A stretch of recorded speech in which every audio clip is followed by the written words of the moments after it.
ये जी दोस्तों देख सकते हो कि माशाल्लाह जी बलोच अपने उठा ने सुबह सुबह घास खवाने वास्ते ले जा रहे हैं। देख सकते हो माशाल्लाह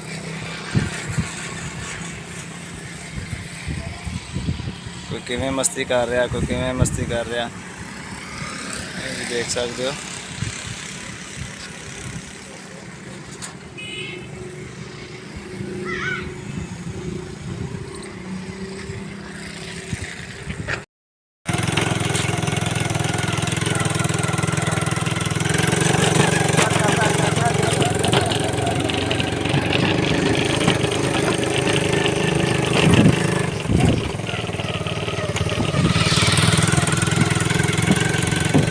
दोस्तों अस्सलाम वालेकुम, क्या हाल चाल है आप सबका? ठीक ठाक है, खैरियत से? मैं उमर फाकली और आप देख रहे हैं यूट्यूब चैनल।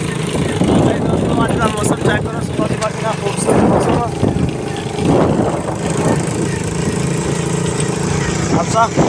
है। अरे देखी अरे देख अदर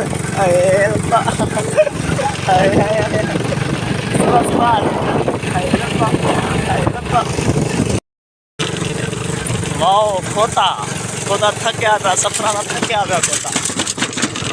ये जी दोस्तों सुबह सुबह जिद कर रही थी कि कहते जी नहर पे जाना, नहर पे जाना। नहर पे आ गए हैं जी, घर जा रहे हैं वापसी, खेता देख रहे हैं, आसे पासे मौसम देख रहे हो। माशाल्लाह जी सुबह सुबह टाइम आ, देख सकते हो कितना खूबसूरत मौसम बनया हुआ वा। देखो बैठी वेख, हाय हाय हाय जंप लगते जंप लगते। चाचा सैकल कितनी खूबसूरत जिंदगी दी है पिंडां दी भी।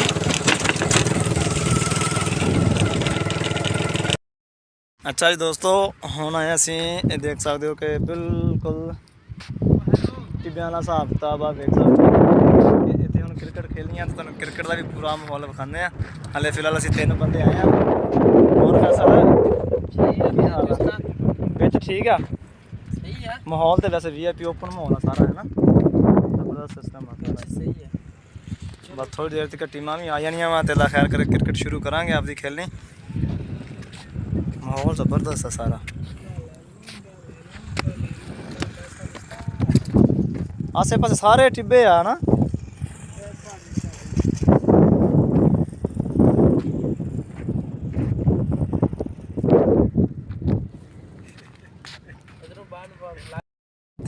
खैर करें हम क्रिकेट थोड़ी देर तक शुरू करनी है। दोस्तों इस टाइम मैं बिल्कुल ना काफ़ी इंजॉय कर रहा हूँ, देख सकते हो कि माहौल बाकी का किमें।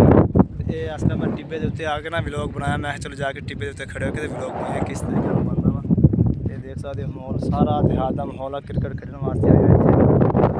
इंशाअल्लाह ताला थोड़ी देर तक क्रिकेट शुरू हो जानी है साड़ी।